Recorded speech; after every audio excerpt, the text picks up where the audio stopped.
So today we have about an hour and I'm going to talk about qualitative data and methods that extend beyond the interview. So I want to recognize that we've got a number of different folks here at various stages of the doctoral process and of the dissertation process. And so my goal is to make this relevant to all of you, and hopefully folks can walk away with some ideas about how you might apply some of the things that we're talking about today. I will also say that the inspiration behind this topic, I think, comes from the fact that most of our doctoral students who do qualitative research tend to choose interviews as a method for their qualitative work. And while that's not necessarily a bad thing, we want to just make sure that you are also aware that there are many other options for you as qualitative researchers. So my agenda for the presentation today are talking about some basic first level steps in designing qualitative research. Then to think critically about interviews, including some of the downsides. And I'll be asking for your interaction in response to some discussion questions there. Then I want to talk through some alternative qualitative methods.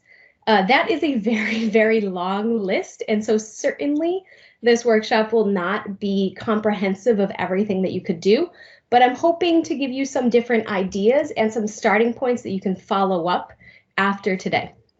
I also want to talk through a few different examples of research that uses various methods, a couple of my own studies, a couple other studies that I pull on that I think use interesting things. And then at the end of this, I have a fairly lengthy document that I'll send out to all of you. I think it's about 10 pages of an annotated bibliography that has some examples of empirical studies that use some of the methods that we'll talk about, that use some of the methods that we won't get a chance to talk about, and also some like reference guides and textbooks and articles that you might read as methodological guides as you think about maybe employing some of the methods that we'll talk about. So my objectives with this workshop are that you will be able to understand the difference between method and methodology, which are two terms that are often confused in qualitative research. I want you all to be able to walk away naming at least 5 types of methods that are not interviews that you can use in qualitative methods. I also want you to think about how you could, if you are using interviews, how you can supplement interviews with other methods. And then also think about research that does not use interviews at all and receive that handout that has some examples of those.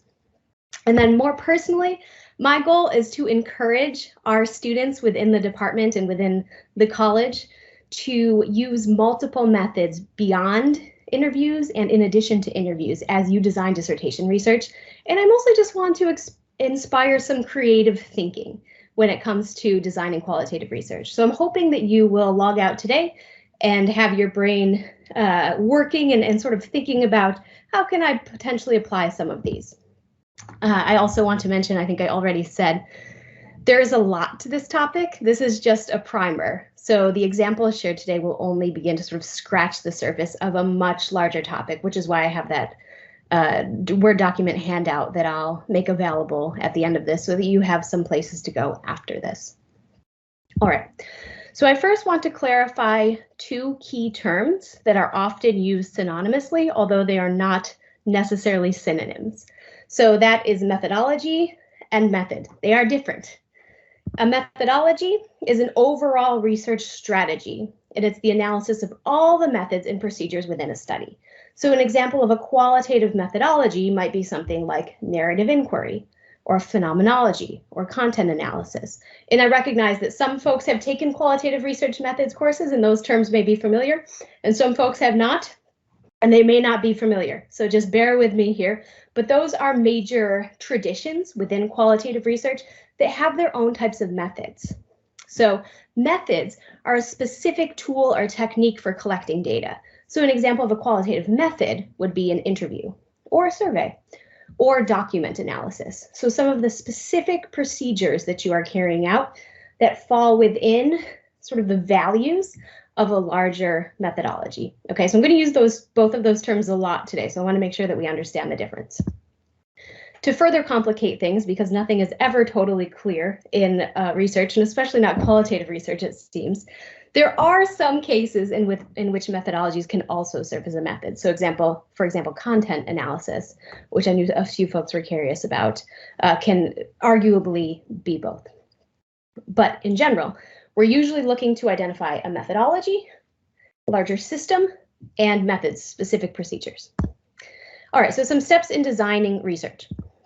Anytime you are designing a study, regardless of qualitative, quantitative, you need to first determine your problem of interest. What am I interested in studying? For instance, one problem that I often study is the underrepresentation of women in engineering fields, as an example.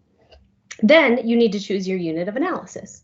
So if I'm interested in understanding the underrepresentation of women in engineering, I might be interested in how women themselves experience that, so students on the individual level. I might be interested in how that's playing out in a classroom setting. I might be interested in some larger institutional dynamics and what an institution might be related to that problem. So everybody doing qualitative and quantitative research not only needs to pick a problem, but needs to pick what type of sample they're interested in using. And then you determine a research question as a result of those. And then we start to get into the methodology part of this. So let's say I want to ask a research question about the experiences of women students in their engineering classrooms. Then I need to select an appropriate methodology for addressing my research question. And again, examples of methodology might be something like ethnography or case study or phenomenology, or even something called generic qualitative research, which can pull from different traditions. Then finally, once I choose that methodology, then I start to think about what are some of the specific procedures that I want to use to actually understand this phenomenon, to collect my data. And that might be something like an interview or a focus group or some sort of visual elicitation method, which I'll talk about in a moment. And that last step, that's mostly what we're focused on today, is when we think about larger systems of qualitative research and traditions of qualitative research, there's a lot of ways that we can carry it out. And so we're thinking creatively about how we can carry it out. All right, so this is more targeted, I think, to the folks who have had qualitative research methods courses, but the values and principles of the methodology that you're interested in or that you select need to guide your method's decisions. So some examples for common qualitative methodologies are the following. Phenomenology, narrative inquiry, and grounded theory are methodologies that often rely mostly on interviews, but you can also include other types of methods. And ethnography, which comes from the field of anthropology, usually relies very heavily on observing a specific setting and can also include things like interviews and document analysis. A case study tends to require using multiple sources of data, which can include interviews, and it can also include document analysis, but the range of methods vary. Content analysis and discourse analysis both rely on analyzing content of existing materials, whether documents, whether images, or more. So there are certain types of qualitative traditions, and once you pick one, that's step 4 of the designing research list before, then you have to start to pick specific ways that you want to collect your data that are consistent with the ethos of the methodology that you choose. So for example, case study is one methodology that some of you may be using, some of you may be familiar with. So if you choose case study as your methodology, in your writing, you need to first define what case study is and describe how and why it's used. This is something that is an essential part of doing research, and especially dissertation research, that I think is often sort of overlooked a bit in our students' writing, especially in their chapter 3, that methods section. So you need to do some reading and understand what case study is. So any of the methodological traditions that we talk about today, it's your job as growing experts to go beyond the readings of your classes and really start to dive into the literature about what case study is and the different ways in which you can use case study. So there are different types of case study methodologists, or there are different people rather who study case study. And so you will need to go and read each of these folks' work, pick one that you think relates most to your values, and then use that as a guide for choosing your specific methods. So after you define case study, you justify that this methodology is the best fit for your research question. So if I'm interested in understanding the experiences of women in engineering and I want to study that via case study, I might be looking at one specific setting and trying to understand why one particular institution is doing a good job supporting women in engineering. And that fits case study because it's a specific bounded context that I'm interested in learning more about. And then once I have this problem, unit of analysis, methodology that I'm interested in, I need to start to think about what might my data sources look like. And when I choose those, like interviewing, like maybe collecting documents, I need to make sure that I'm justifying those decisions using what I've learned about case study. Okay, so I know this might be a little bit abstract, but this is a good set of steps to follow for folks who are a little bit further into the doctoral and dissertation process and who are actually writing out their research design. So one of the most important steps in qualitative and quantitative research is understanding and justifying your choice of methodology and methods. That's really important.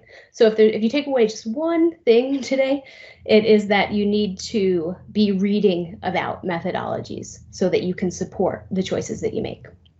All right, so I want to give you all a chance to answer this question. What are the downsides of relying on participant interviews in qualitative research? So what are some of the ways in which interviews themselves may be limited when we're conducting qualitative research?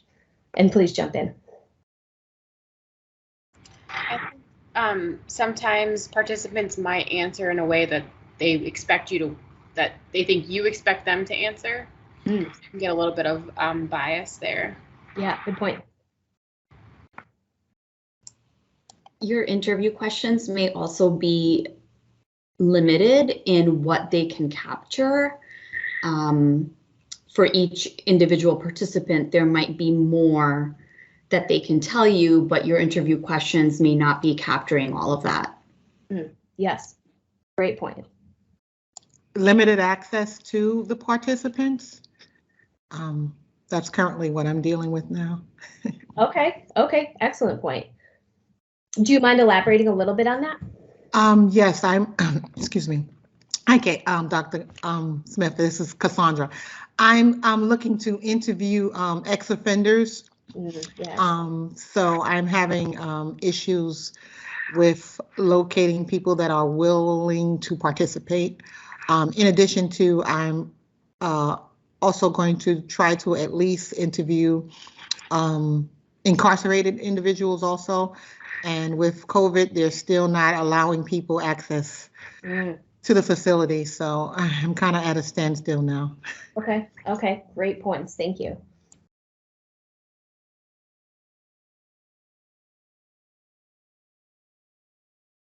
Any other limitations?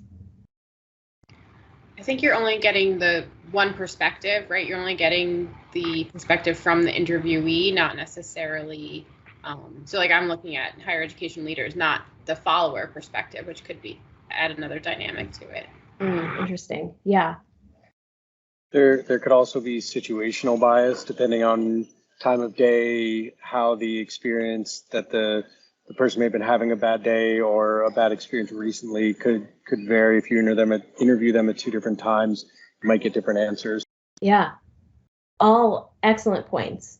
And I should also say that no form of qualitative method is going to resolve all of these problems that you all just raised.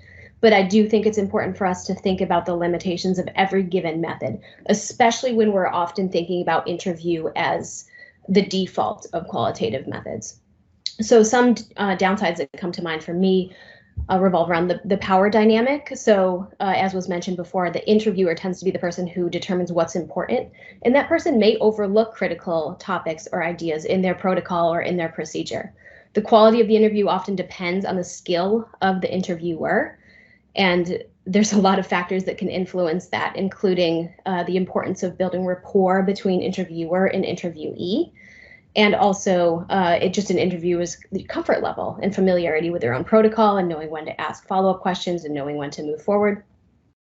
An interview is inherently influenced by an interviewer's knowledge, their positionality, maybe their social identities, especially if their identities do or do not match the folks that they are interviewing, and especially if the topics are about those identities. Interviews are also strongly influenced by participant attitudes and perspectives, which isn't necessarily a bad thing, but it is something that we want to be cognizant of when we're conducting research. Also issues of accuracy, participant recall, memory, their comfort with risk. As was mentioned, their social desirability and their comfort sharing something that may not be what they may know might be looked down upon. And then also sort of some of the logistics of this. It usually depends on working technology. We're usually recording them. Hopefully things work, but not always. Then you have to turn audio or video interviews into written transcriptions, and then sometimes you lose nonverbal, you lose tone. There's costs and coordination, like Cassandra mentioned, in terms of especially accessing a hard to access population and more. Many downsides of interviewing, many pros of interviewing too. But this is why we want to think about other alternative options. Okay, so some common types of qualitative methods that we often see are interviews, focus groups, observations, and alongside observations, field notes, participant created materials, and that can be written or visual, or analysis of existing documents or images and other content. So any of these methods can be used alongside interviews or on their own. And in the presentation today, I'll just focus on these latter two bullet points on this list is participant created materials and then analysis of existing documents. On the handout that I'll give you, I also have some resources related to focus groups and observations. Okay, so I'm actually going to share some examples of research, including a couple of my own projects and some other projects that I think are interesting and serve as good examples. So my first example actually comes from my own dissertation. And in my dissertation, I did use interviews, but I also used other qualitative methods to supplement interviews. So I've got the citation for my dissertation at the top. But essentially, what my dissertation was about was studying students enrolled in college who were pursuing careers in secondary STEM education. So these were undergraduate and graduate students who were in teacher preparation programs for STEM programs. They were also participating in a loan forgiveness program. So this is just one research question from the study. But essentially, some of the details of the dissertation was that it was a narrative case study. So I actually combined two different methodologies. Narrative, because I was interested in understanding these students' career development stories over the course of their life and some of the key events that influenced their decision making when it came to choosing college, choosing a major, choosing to go into STEM education. I was also using case study because all of the participants were part of this statewide teacher recruitment program that had loan forgiveness benefits in the state of North Carolina. So when I was conducting my dissertation research, I used four primary methods. One was interviews, and I did interviews with faculty and staff, and I did interviews with students, 2 interviews with each student. And those student interviews were really probably like the heart of the research, the core of the research. But using these different methods allowed me to supplement those. I also did a visual elicitation activity, a timelining activity, which I'll talk about in a moment, 2 different background surveys to get information about the participants, as well as document analysis. And so 2 and 4 are the ones that I'll talk briefly about. So when I started talking to participants, what I wanted them to do is to do what I call the timelining activity. And so what I've got on this slide is the instructions that I gave them. So this was in a pre-COVID world, and forgive me if they're too small. There's not a lot of specifics in here that you necessarily have to see, but just so you know, what would happen is I was meeting with participants in person. I gave them a printed out sheet with some instructions about an activity. This was at the very start of the interviews, where I essentially asked them to create a timeline showing the key events that influenced their career interests throughout their lives, including those that related to their current career goals.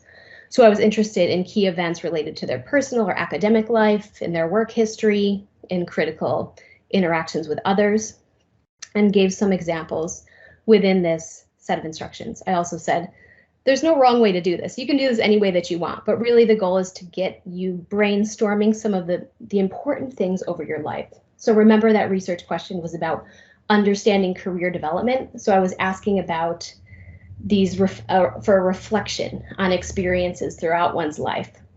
And I wanted to start my interviews off with this type of activity because it gave the participants some space to reflect on their own experiences. And I have a few of their timelines on the next slide so you can get a sense of what this looked like. So I allotted about 15 minutes at the start of each interview, which were an hour long, for them to create this for them to do this activity.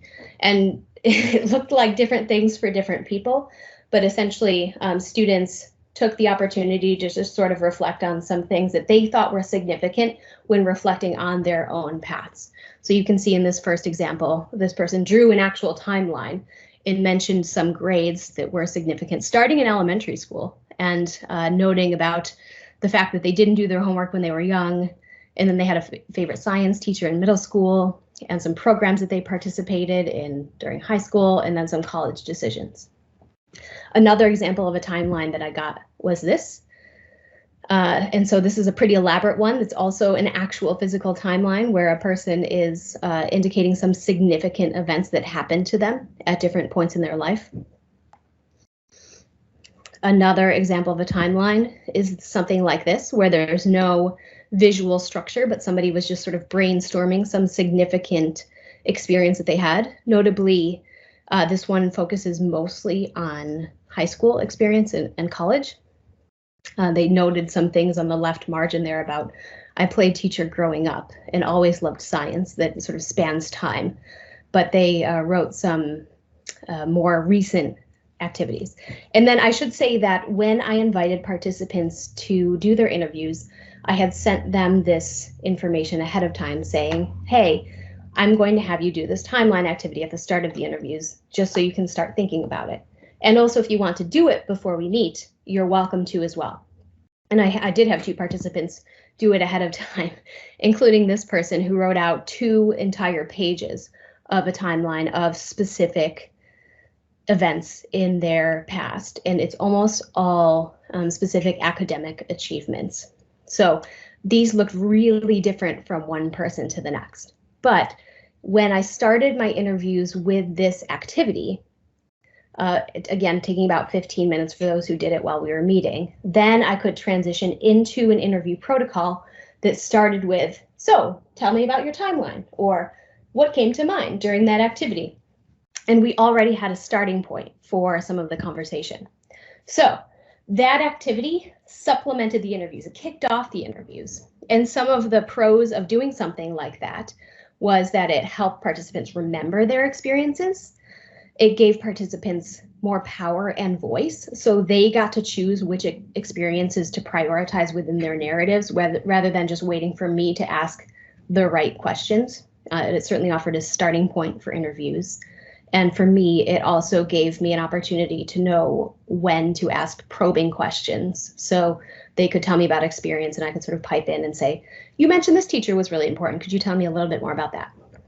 And then it also served as a document that helped me triangulate interview data. So while they told me about things verbally, I could compare what they were saying verbally to their written account to make sure that those things lined up.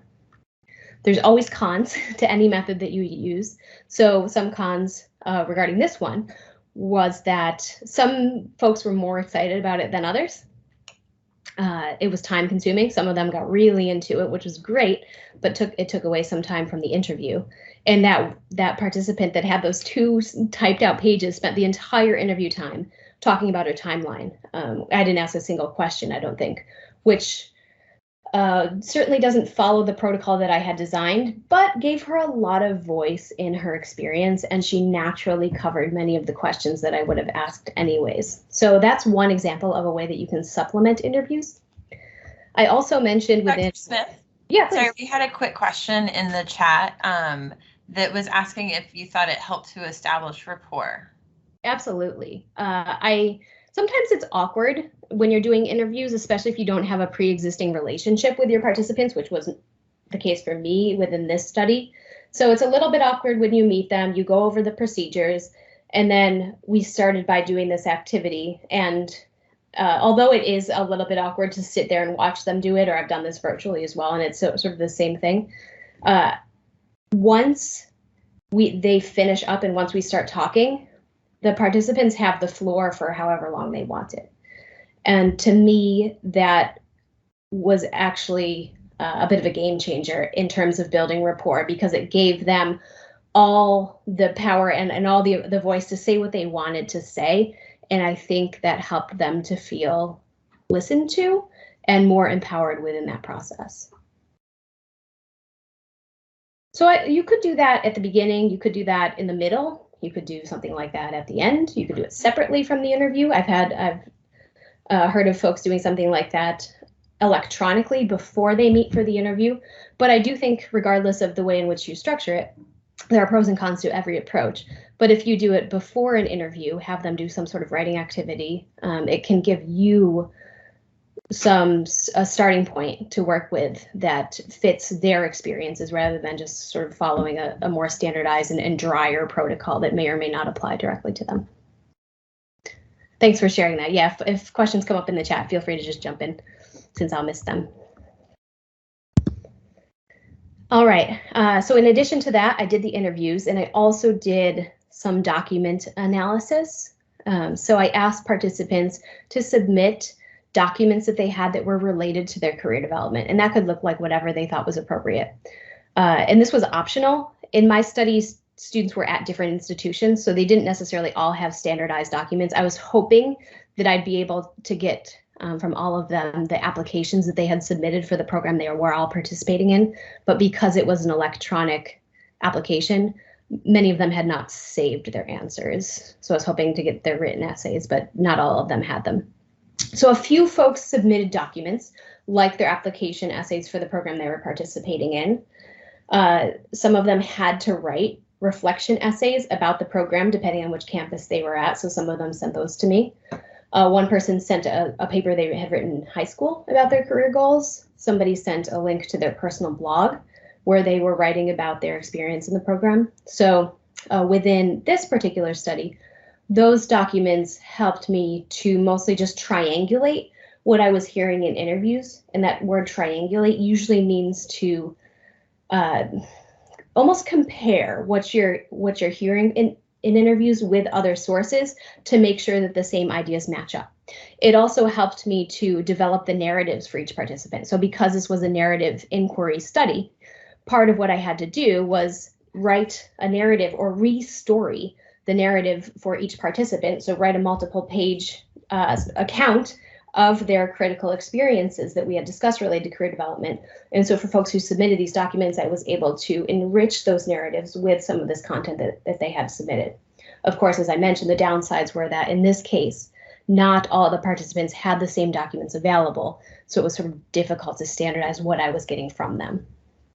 Another study that I did related to career development, I asked all of the students to give me copies of their resume, and everybody had a resume available. The resumes differed dramatically in terms of quality and how much content was actually in them, but something like that can also serve as an easy way to triangulate the conversations that you're having. So if there are already documents available that participants have or that they might have available to them, for instance, I'm studying women in engineering internships, and the job descriptions, for instance, might be something that everybody has access to and they didn't create, and might be a good source of triangulation. So you might think about other ways that you can get participants to create data, like that timelining activity, or submit materials that they might have available that help to show a different dimension of their experience based on what you're interested in. Okay, a second example. This is not my study. It's one of the studies that I have on the annotated bibliography that I'll share with you all. But this is another example of participant created data, just like that timelining activity that I described was an example of participant created data. So participant created data can look like a lot of different things. You might hear terms like arts-based method or visual elicitation methods. And these methods are often in the form of the researcher asking participants to create something, whether it's writing journal entries, taking photographs, interpreting some sort of content. So in the list that I'll give you at the end, some researchers had like these blank comic strips, and they had children fill in the comic strips with their own thoughts. So filling in the speech bubbles and assigning characters almost. You might see research where participants are writing poetry or doing musical compositions. This can get pretty creative and pretty funky. I'm less familiar with some of those, but if this is something that you're excited about, there are research methods using really artistic and really creative participant created data. So the example that I'm going to talk about uses a method called Photovoice, which is essentially asking participants to take pictures of their experiences. So the study that I'm talking about, and since I'm coming from higher ed, most of my examples are related to higher education. But the purpose of this particular study that I'll talk about is the authors wanted to understand how first generation, low-income students at a predominantly white institution made meaning of their career and vocation. And to understand how these students made meaning of their experiences, they employed a method called participatory action research, where participants tend to have a higher level of participation and voice in the method, that methodology. And their specific method for carrying out participatory action research was something called Photovoice. So these authors asked 28 first-generation low-income college students, and all of these students were enrolled in a first-year course as part of the federal TRIO program. They asked them to, 1, take photographs that represented their vocational identity, and 2, write a one-page narrative text to describe their photo. And then the authors, once they got that data from their participants, they analyzed both the photos and the narrative text using content analysis. So there's no interviews in this study, only Photovoice, only the photos participants submitted and their accompanying text. So this is quite literally a copy-paste excerpt from the findings section, where one participant submitted a picture of their professional clothing sort of laid out and ready for the day. And their accompanying narrative text was about the value of preparation and planning in their career development process, but also at the same time recognizing that you can only plan so much. So they submitted that photo along with some narrative text that you can see at the bottom of the slide describing that. Another participant submitted a picture of Lucky Charms cereal and accompanying text. And this picture was really meant to depict the fact that the participant was thinking about their career development in a way that thought there's a lot of choices, there's a lot of colors, there's a lot of textures. My career could look like a lot of different things. I'm not quite sure yet. I'm still figuring that out. And so this is something that this participant thought was depicted that process that they were going through. And yet there was sort of an optimistic view about, I have all these options and I'm looking forward to figuring out exactly what that's going to look like. So Photovoice and similar methods are gaining popularity in education research. And you'll see a lot of these participant created methods used especially with students who are minoritized or more vulnerable populations, because in the same way that timelining activity did that I described before, it gives participants more of a voice in the process. So I think some of the pros of doing Photovoice research like this to understand a topic like career development is that it's an asset-based approach. So it's giving participants the opportunity to articulate the value in their own experience. Again, it's emphasizing power and voice through pictures.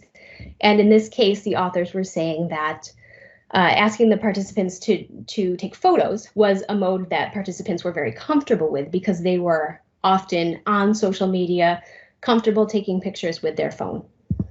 Of course, I also see some downsides to a method like this.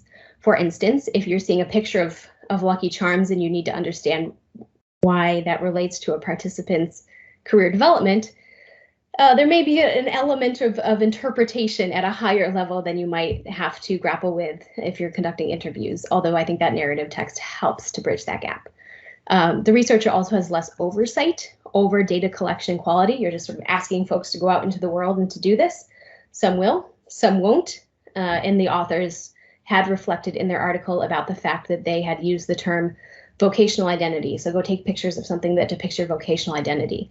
And they were reflecting on the fact that they wish they hadn't used that term because it may have not have been super clear to their participants. But you don't get that immediate feedback in the same way that you might if you're doing an interview. Something like Photovoice may often also depend on the student's access to technology.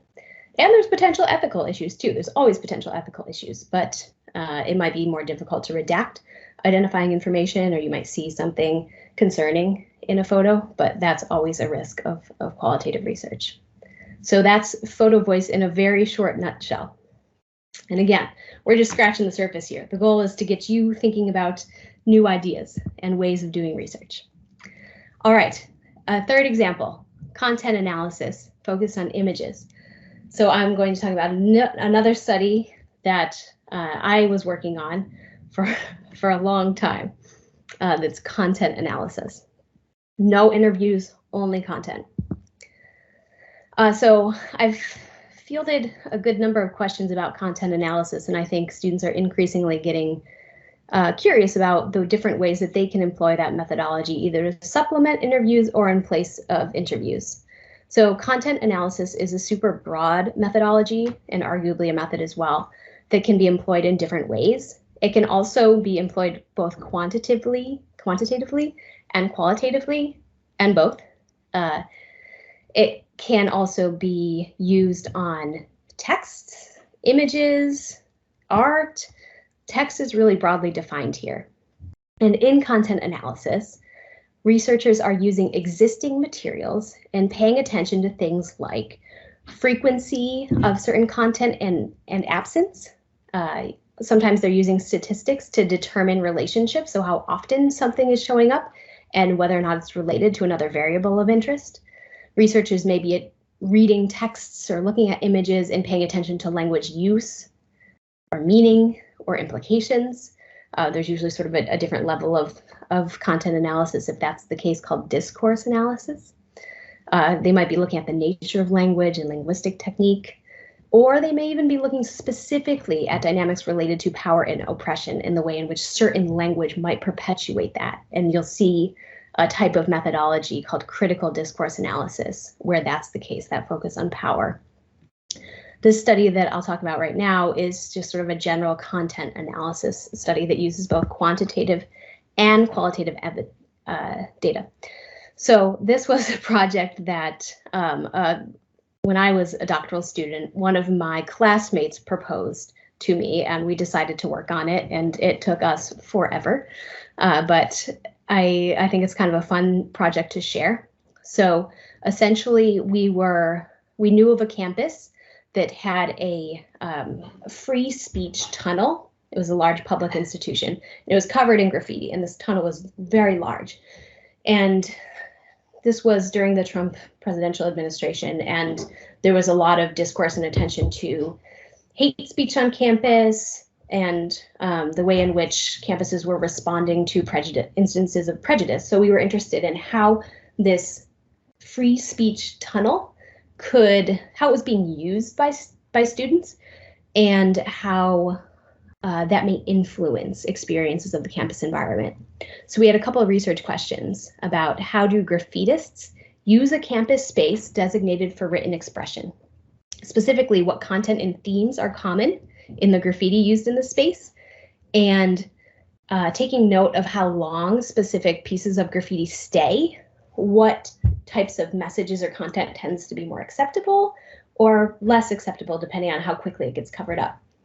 And then we were also, using our theoretical framework, interested in how this space might contribute to or inhibit the creation of a safe and inclusive campus environment.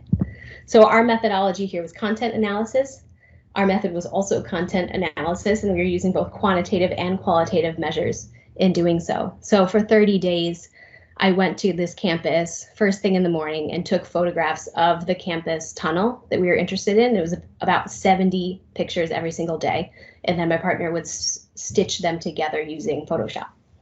And we compared photos from one day to the next and identified all the new graffiti that had happened from one day to the next. It ended up being about 1,300 pieces of new graffiti. And then we coded them based on theme. Was it a drawing? Was it something related to school spirit, something related to an organization? And then we were also especially interested in politics, gender, race, other social issues, because we were interested in campus climate, and then also tone, so whether something seemed positive or negative or neutral. And then we also tracked how long a given artifact was there. So here are 6 pictures from that project that is just one part of the tunnel. So you can see each day 1, day 2, day 3, you can see this particular space for yourself changing over the course of time. So we were seeing student organizations use this to advertise events. We were seeing people just sort of casually add tags onto this large space. We are seeing events being advertised, as in this Puppy Palooza event, or even on day 6, the trans flag for the Trans Day of Visibility being promoted by maybe an individual, maybe a group. So we're seeing a lot of change from one day to the next. So we had 30 days of this with a much larger space than you're seeing right now. And that gave us plenty to work with in terms of analysis. So like I said, content analysis can be quantitative, qualitative, or both, and we use both. So I know this table is probably a little bit too tiny for you to see, but you can see on the left-hand side, maybe, that we had the list of the codes that we used, examples of each of those codes from the graffiti itself, how often those codes show up, what percentage of all of the artifacts were that code, and then how long each of those codes tended to stay uncovered. So there was some basic statistical analysis, just descriptives here, just showing us the types of content that was showing up within the space that we were interested in. Also, because we were interested specifically in some of the social issue codes, we paid extra attention to what was happening when graffiti showed up that was related to current events or the environment or drugs or international issues, etc. So we coded them positive or negative or neutral, and then also made note of how long each of those types of content was showing up. So in addition to those numbers telling us about what was in this large corpus of data, all these images that we had, we were also looking at some themes, and some of the more qualitative themes that came out of this there was one code called frequent contributors, for instance, that showed that there were some individuals that were frequently contributing to the space, and we could recognize that based on signatures that showed up or a certain style that just kept showing up again and again and again. Oftentimes, we were noticing that graffiti was interactive. So one person would post, one person would respond to that post in some sort of way. So for instance, one day we saw a picture of a crown, and the next day we saw somebody had drawn little jewels in the crown. So even though that's not written interactions, there was this was a space for discourse, both visual and written as well, and both positive and negative. There were evidence of pro-social content. There were student organizations recruiting and advertising their events, happy birthday wishes, a wedding proposal, lots of crude content, and also a very relatively small percentage of the content was related to the social issues that we are interested in, and it was mostly neutral in tone. In general, the prejudice content was very rare, although it did show up, and when it did, it was rather disturbing and striking. We noticed that racist content was often more quickly and intentionally covered up than, say, sexist content, which tended to last a little bit longer. And based on our assumption of duration of time as acceptability, does that mean that more sexist messages were more acceptable than racist images, and I would suspect so given the campus climate and political and social climate of the time. So some pros and cons of that type of research is that it's an examination of a natural environment. So you are studying what's already happening without your influence, and it's sort of a unique way to understand something like campus environment and climate. So a lot of content analysis studies are examining something that's already there and trying to figure out what it means for a context, for a group, for whatever it is that you're interested in. There are also lots of cons. As I mentioned, this was incredibly time consuming to not only collect the data, but to analyze it. We both analyzed things individually, then came together. It took us over a year to analyze all that data. It was difficult to interpret some content. So whenever you are doing content analysis or analyzing something that already exists, you rarely have access to the original creator or author to ask meaning. So you just sort of have to make assumptions. And also something like this, it was difficult to understand the actual impact of this space on campus climate based on content alone. So somebody could challenge and say, well, is this study really important? And it's a good question, and I think it can be argued from both sides. We suspect that the messages that are shown on a college campus may influence somebody's experience within that setting, but this type of research does not. That goes beyond this type of research. All we can really say is this is what's happening within that space. All right, one more example, not my research, another content analysis example, and this is using institution websites. So this is a study, I think, by some authors that often use content analysis within higher education research. And so they looked at institutional websites to look at some of the themes that appear on the websites and what those themes communicate about the purposes of higher education. So for these authors, they used content analysis method, also content analysis, and they did their analysis looking for themes, so thematic analysis. So essentially they identified 12 university websites and analyzed the entirety of those websites to identify some themes related to a specific theory. And that specific theory was about the competing goals in higher education. For example, whether higher education is meant to produce engaged citizens or productive workers, or to help an individual achieve social mobility. So an example from their study is, again, they were using both images and text. So these are two examples of images from Indiana University and from Princeton University, respectively, these two pictures, where one of the themes from this study was that institutions really promote their campus aesthetics. And the authors are interpreting the fact that emphasis on campus aesthetics is about prestige and essentially communicating the value of being at this institution related to that final goal of promoting one's social mobility if they are in a space that is prestigious and a attractive setting. They also looked at text, and so an example of text is a statement by Stanford. Stanford is positioned in the heart of Silicon Valley, just south of San Francisco, and has served as an incubator for industry giants like Google, Yahoo, Netflix, The Gap, and Charles Schwab. And this text was paired with a logo of one of these companies. And so this type of content, just like the pictures did, this type of written content was consistent with the idea of social mobility framework, which focuses on the fact that institutions are really promoting how their institutions can help students get ahead. All right, so that was fast forward through four different examples.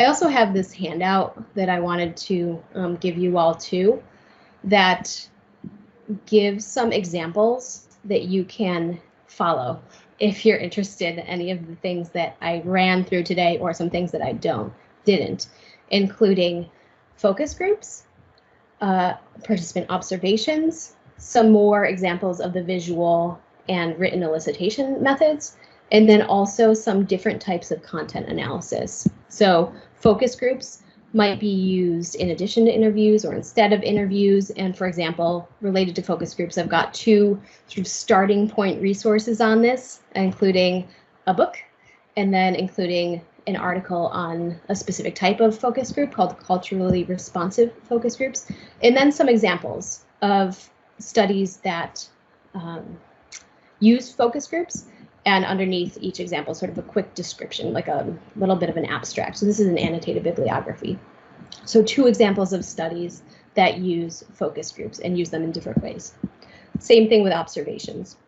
You might observe a specific setting, especially if you're doing ethnographic research.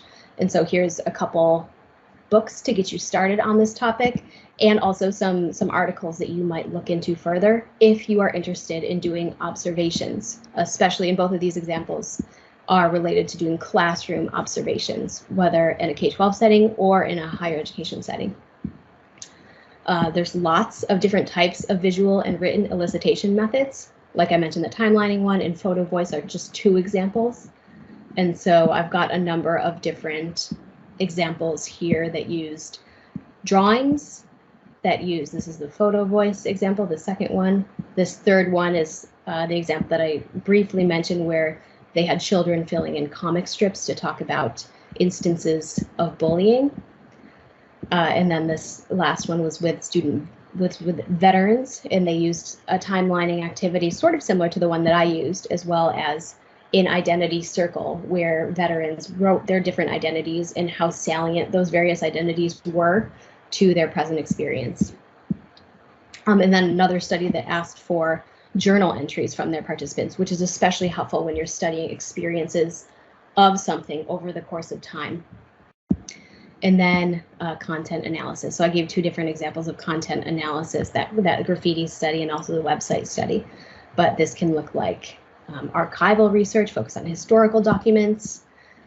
Some examples there. General content analysis or document analysis, which is also used sort of synonymously. And then discourse analysis, if you're really interested in going beyond just what's there within a given setting and starting to understand the nature of the words and what they mean. And so that can be really interesting when you're looking at issues of identity, issues of power, interested in issues of trends. For example, Dr. Friedis, who used to be at Seton Hall, I have one of her studies here where she was analyzing the content within a parent listserv in a neighborhood that was gentrifying, and some of the words used around this process and what that means. And critical discourse analysis is a specific form of discourse analysis focused on power.